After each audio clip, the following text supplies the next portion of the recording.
Hello दोस्तों, सभी को जय हिंद जय भारत। और आज हमारे साथ है हर्ष भाई, जो एसएससी आईएमडी में सिलेक्टेड है और साथ ही इनकी एज 23 साल है और 23 साल की एज में इन्होंने 9 एग्जाम क्लियर किए। और वो आज हम सब कुछ जानेंगे। वीडियो भले ही लंबी हो सकती है लेकिन बहुत ही हेल्पफुल रहेगी, क्योंकि इन्होंने एसएससी और रेलवे के बहुत सारे एग्जाम क्लियर कर रखे हैं। तो हर्ष भाई, आप अपने बारे में बताओ कुछ। तो भाइयों, मेरा नाम हर्ष ठाकुर है। मैं मुजफ्फरनगर यूपी से बिलोंग करता हूँ। तो मैंने जो अपनी तैयारी है 2020 में तैयारी शुरू करी थी। मैंने सबसे पहले एयरफोर्स की तैयारी शुरू करी थी। उसमें मेरा 1-2 बार एग्ज़ाम क्लियर हुआ, लेकिन कुछ कभी मेडिकल में और कभी ग्रुप डिस्कशन में मैं आउट हो जाता था उसमें। फिर मैंने एग्जाम क्लियर किया। एसएससी के लगभग सारे एग्ज़ाम क्लियर कर रहे हैं, जैसे एसएससी एमटीएस, सीएचएसएल, सीजीएल और एसएससी आईएमडी, जो मैं फाइनली जिसमें सेलेक्टेड हूँ। इसमें जॉब कर रहा हूँ मैं पिछले 1 साल से। और रेलवे की कौन सी एग्जाम दिया? रेलवे का मैंने ग्रुप डी का एग्ज़ाम क्लियर किया था। एनटीपीसी का मैं फॉर्म नहीं भर पाया था किसी कारणों की वजह से। अच्छा। और फिर एयरफोर्स के एग्ज़ाम क्लियर किया है मैंने। और जो एसएससी हेड कांस्टेबल का आया था, दिल्ली पुलिस हेड कांस्टेबल का, उसका एग्ज़ाम मैंने क्लियर किया है, लेकिन मैं बाद में उसके फिजिकल मैंने अटैम्प्ट नहीं किया था। तो आप मेरे को ऐसे बताओ, जैसे आपने शुरुआत की थी पढ़ाई की, तो आपने एक तो ऑफलाइन गई है फिर या फिर ऑनलाइन की तरफ? नहीं, मैंने क्या है ना, शुरू में एनडीए की कोचिंग की थी मैंने ऑफलाइन। अच्छा। एनडीए की कोचिंग की थी, तो वहाँ से ये कह सकते हो कि मेरा जो इंग्लिश का पोर्शन था वो बहुत अच्छा हो गया था। हाँ। क्योंकि जीएस की क्लास मैंने एनडीए के लिए ज़्यादा नहीं की, क्योंकि एनडीए की तैयारी करते करते कब मैं एयरफोर्स में चला गया मुझे पता ही नहीं चला। अच्छा। हाँ, तो एयरफोर्स में मैं वाई ग्रुप में चला गया। तो उसमें क्या है, जीएस का वाई ग्रुप में नहीं, सॉरी, एक्स ग्रुप में चला गया। एक्स ग्रुप में क्या है, थोड़ा जीएस नहीं आता, उसमें फिजिक्स और मैथ आता है 12th बेस का। तो मैंने वो तैयार किया था, तो वहाँ से मेरी जीएस की तैयारी इतनी अच्छी नहीं हो पाई। लेकिन हाँ, ये कह सकते हैं कि जो मेरे इंग्लिश का पोर्शन था वो काफ़ी अच्छा हो गया था एनडीए की तैयारी करने तो से। फिर आप एनडीए की करे, पहले एयरफोर्स की करे थे?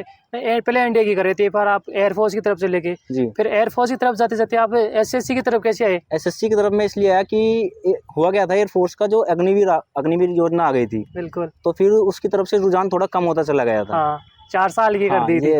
ये मान सकते हो। तो फिर मैंने एसएससी की तरफ अपना रुझान शुरू करा। तो इंग्लिश की तैयारी थोड़ी सही थी मेरी, फिर भी मैंने नीतू मैम जो वॉल्यूम 1 आती है, हाँ। उससे थोड़ा रिवीजन करा। और फिर इंग्लिश और भी मैंने वोकैब के लिए और भी बुक्स। जैसे आप एसएससी की तरफ आए, तो एसएससी की तरफ आए तो आपने जैसे बुक्स कौन कौन सी सिलेक्ट की? बुक्स के लिए अगर मैं इंग्लिश की बात करूँ, तो इंग्लिश के लिए मैंने नीतू सिंह की वॉल्यूम 1 आती है, हाँ। उससे रूल्स करे अच्छे से। अच्छा। और उसकी वोकैब उनकी जो है सफिशेंट नहीं है, जैसा मैंने सुना था। और है भी, उनकी वोकैब सफिशेंट नहीं है, तो उसके लिए मैंने क्या होती है, word power made easy book है, हाँ। उससे वोकैब की मैंने। वो उसमें क्या है ना, रूट वर्ड से वोकैब को याद कराते हैं, वो अच्छे से याद हो जाते हैं रूट वर्ड से।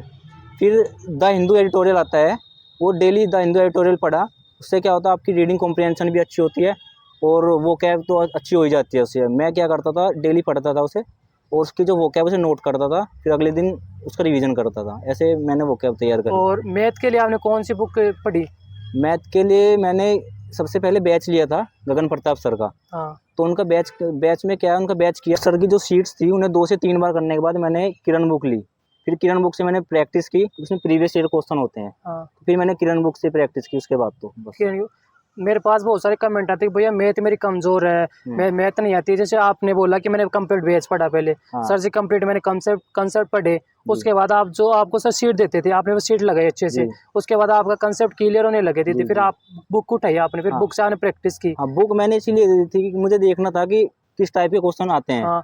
और फिर कमेंट आते कि भैया मैंने टीचर से पढ़ लिया, और फिर जब बुक से सवाल लगाता हूँ ना, तो मेरे से 3-4 सवाल बनते, उसके बाद सवाल नहीं बनते, फिर क्या करे बच्चा? हाँ, ये होता है, शुरू में ये होता है, लेकिन जितनी ज़्यादा तुम प्रैक्टिस करोगे, ये चीज़ें सही होने लग जाएंगी। प्रैक्टिस करनी पड़ेगी। मैथ के लिए प्रैक्टिस बहुत ज़्यादा इंपॉर्टेंट है। अच्छा। हाँ। और आपने रीजनिंग कहाँ से की? रीजनिंग के लिए मैंने पीयूष वार्ष्णेय सर को फॉलो किया था यूट्यूब से। हाँ। उनका कोई बैच नहीं लिया था, बस यूट्यूब पे उन्होंने पूरा कोर्स कराया हुआ है, मैंने उनसे पढ़ा। और बस रीजनिंग के लिए फिर मैंने मॉक लगाई, और ज़्यादा कुछ नहीं किया। अच्छा। और रीजनिंग के लिए बुक कोई नहीं ली मैंने। बुक नहीं ली? नहीं, रीजनिंग के लिए केवल आपने सर से पढ़ी और उसके बाद मॉक लगाई, बस मॉक टेक्स्ट बुक से। रीजनिंग के लिए मॉक टेस्ट काफ़ी है, मैं भी मॉक टेस्ट लगाया करता था। और जीएस के लिए? जीएस के लिए मैंने सबसे पहले लुसेंट ली थी। हाँ। लुसेंट कंप्लीट की 1-2 बार। फिर मैंने प्रीवियस ईयर देखने के लिए मैंने पिनेकल लिया। हाँ। पिनेकल से मैंने फिर प्रैक्टिस की। और फिर क्या है, जो आरडब्ल्यू चैनल है, रोजगार विद अंकित चैनल, वहाँ नवीन सर हैं। हाँ। वो प्रैक्टिस कराते हैं, किसी भी एग्जाम के पास वो प्रैक्टिस क्वेश्चन कराते हैं। हाँ। तो मैं वो क्या करता था।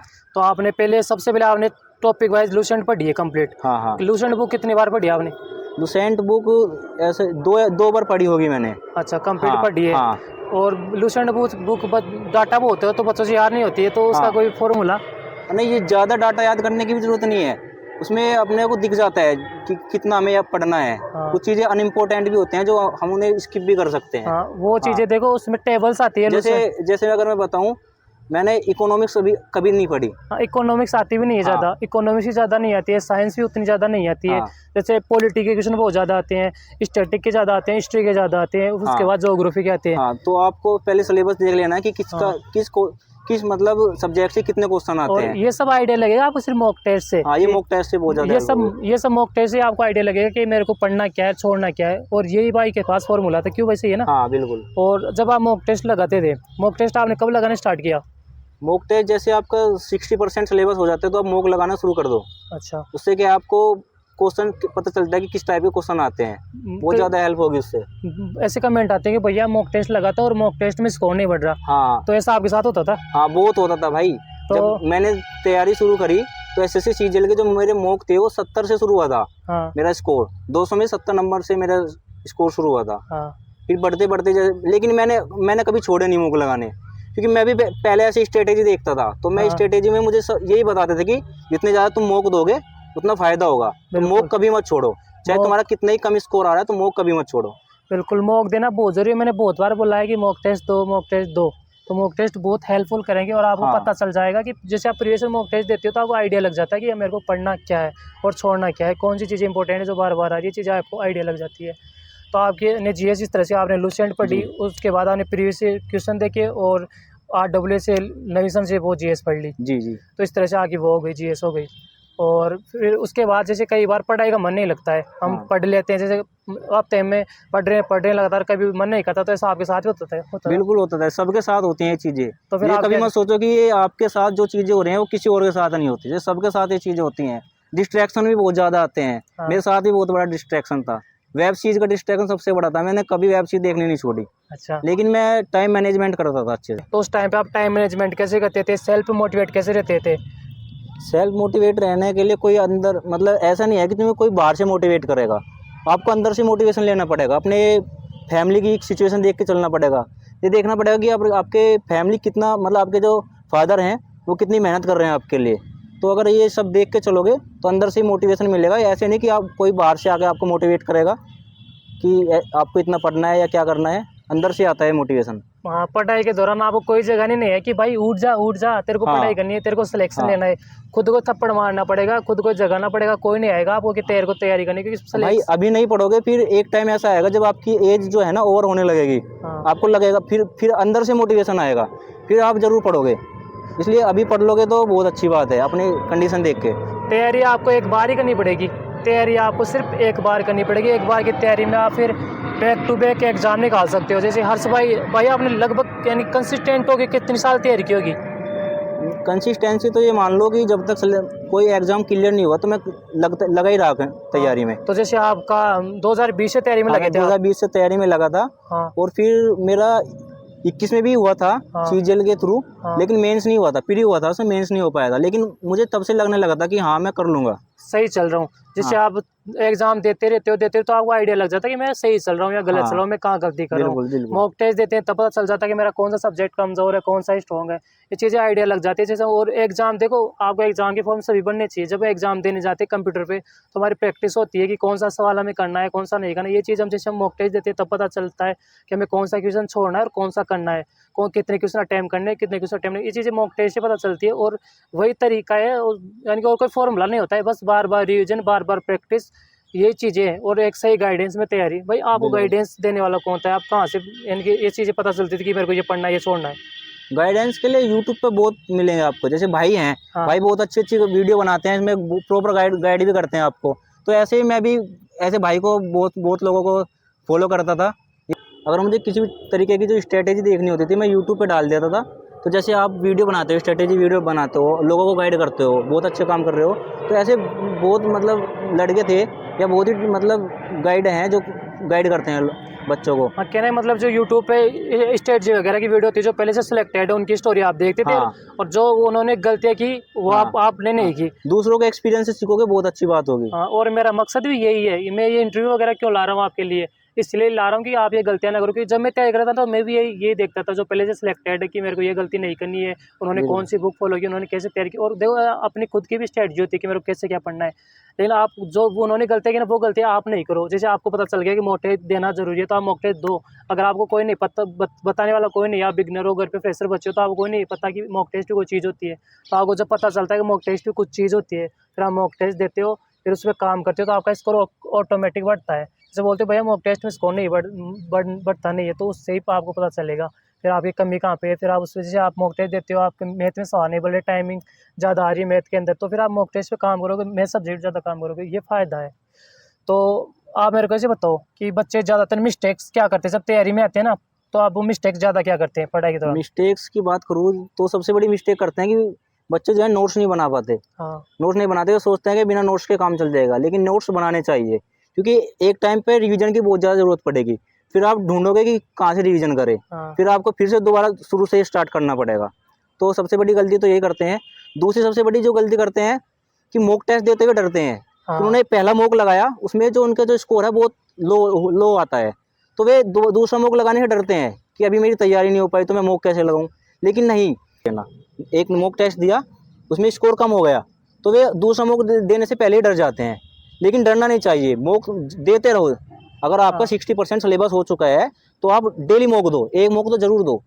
क्योंकि मॉक टेस्ट नहीं देते क्योंकि स्कोर नहीं आ रहा, फिर वैसे लगता है कि मैं तो स्कोर नहीं बढ़ रहा, मैं और पढ़ लेता हूँ, फिर वैसे हाँ डरते मॉक टेस्ट देने से। मेरे साथ भी ये होता, जब मैं शुरुआत में तैयारी करता तो मेरे मन यानी कि दिल्ली पुलिस का वैसे मॉक टेस्ट देता था मैं, तो दिल्ली पुलिस के मॉक टेस्ट मेरे 45 नंबर आ रहे हैं 100 में, कभी 50 आ रहे, तो मन नहीं करता था यार दूँ या नहीं दूँ, नंबर तो आते नहीं, इससे अच्छा तो मैं एक क्लास ले लूँगा, एक जीएस का जीएस में रिविजन कर लूँगा। तो ये चीज़ें दिमाग में आती है क्योंकि आपका मन है ना, आपको मेहनत कभी नहीं करने देगा, आपको मन को रहना पड़ेगा। आपको यानी कि सारा खेल इस मन का ही, मन को रहना पड़ेगा। आपको बिल्कुल। जिस काम में आपको जोर आता है ना करने में, आपको मेहनत लगती है, हार्ड वर्क लगता है, उस काम को पहले करो, यही चीज़ है। तो आप मेरे को से बताओ कि आपने ये गलतियाँ बताई कि ये गलतियाँ करते हैं, और जैसे सिलेक्शन के लिए बेस्ट यानी कि क्या क्या चीज़ें आपको अपनानी चाहिए सिलेक्शन जल्दी हो जाए? सिलेक्शन के लिए सबसे इम्पोर्टेंट तो मॉक ही है, मैंने पहले बताया है। हाँ। मॉक दो जितने ज़्यादा दे सको, और रिवीजन करो टाइम टू टाइम। अच्छा। तो अगर मॉक में तुम्हारा कुछ गलती होती है तो उसके लिए एक एरर बुक बना लो, और हाँ, उस एरर बुक को टाइम टू टाइम उसे भी रिवाइज करो। टाइम शेड्यूल क्या रहता था कि?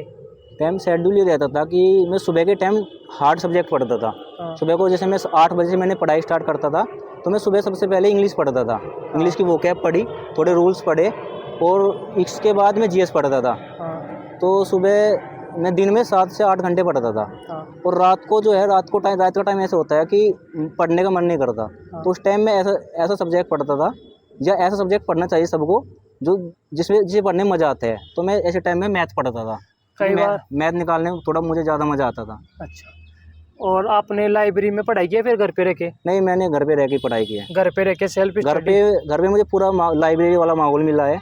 घर वालों ने कभी मुझे काम के लिए नहीं बोला। ये सबसे सबसे बड़ी बात है, मेरी फैमिली पूरी सपोर्टिव रही है।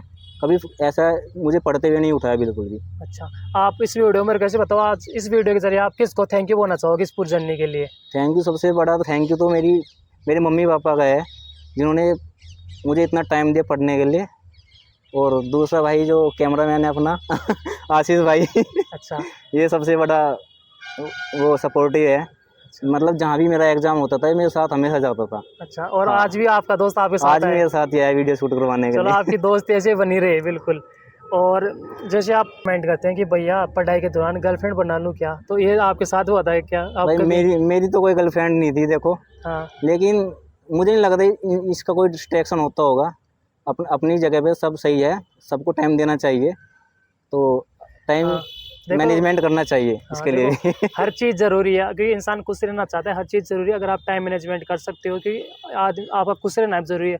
वैसे आपके से आगे 4-5 सब्जेक्ट है, तो ये छठी सब्जेक्ट आपको लगता है ये तो कंपलसरी है।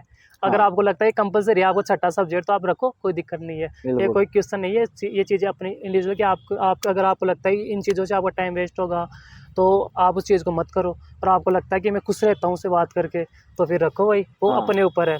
और मुझे उम्मीद है कि वीडियो आपको बहुत अच्छी लगी होगी, और आपको कोई डाउट रहता है तो आप कमेंट कर देना, और वीडियो लाइक करना और अपने दोस्त के पास ज़रूर शेयर करना। मिलते हैं नेक्स्ट वीडियो में, धन्यवाद। जो होगा टाइम मैनेजमेंट होता है, करना पड़ता है। ये भाई मुझे पहले नहीं मिले, मैं इनको अब फॉलो करता हूँ। जो कुछ